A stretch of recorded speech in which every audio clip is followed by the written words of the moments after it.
Sebuah kisah tentang salah satu ahli hadis terkenal yang hidup pada zaman Rasulullah. Dia hanyalah seorang pemuda biasa yang tinggal di sebuah desa kecil di Yaman. Di tempat dia tinggal, ada pemimpin bijak bernama At-Tufail yang sering berdakwah kepada kaumnya, menyampaikan ajaran yang menenangkan hati dan menuntun menuju kebaikan. Setiap pemimpinnya berdakwah tentang ajaran yang ia sampaikan, Abdurrahman selalu mendengarkan dan menyimaknya. Hingga suatu ketika ia bertanya suatu hal pada pemimpinnya, dan ia diberi jawaban yang begitu menyentuh hatinya. Dan dengan tulus dan penuh keyakinan, Abdurrahman menemui pemimpinnya dan menerima Islam sebagai agamanya.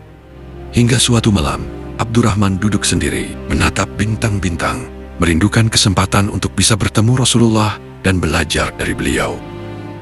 Pagi berikutnya, ia mulai ikut hijrah ke Madinah bersama kelompok At-Tufail dengan menunggangi unta. Sesampainya di Madinah, ia mencoba menelusuri dan mencari di mana keberadaan Rasulullah.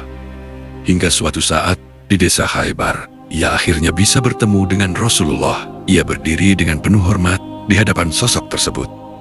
Sejak saat itu, ia selalu duduk bersama sahabat Rasulullah dan selalu mendengarkan dakwah yang disampaikan Rasulullah. Karena kasih sayang dan kecintaannya pada kucing, ia dijuluki oleh orang sekitar Madinah dengan panggilan Abu Hurairah. Ia mencoba menulis semua dakwah yang disampaikan oleh Rasulullah, tapi ia sangat sulit untuk menghafalnya. Hingga akhirnya ia meminta agar Rasulullah mendoakannya, agar mudah dalam menghafal semua dakwahnya. Dan Rasulullah pun berkenan mendoakannya. Tiba esok harinya setelah dia didoakan oleh Rasulullah, ia mendapat sebuah kabar duka yang tidak terduga. Orang yang telah mendoakannya saat itu telah meninggal dunia. Sejak kejadian itu, Abu Hurairah mulai menyampaikan semua dakwah yang Rasulullah lakukan kepada sahabat-sahabat yang lain.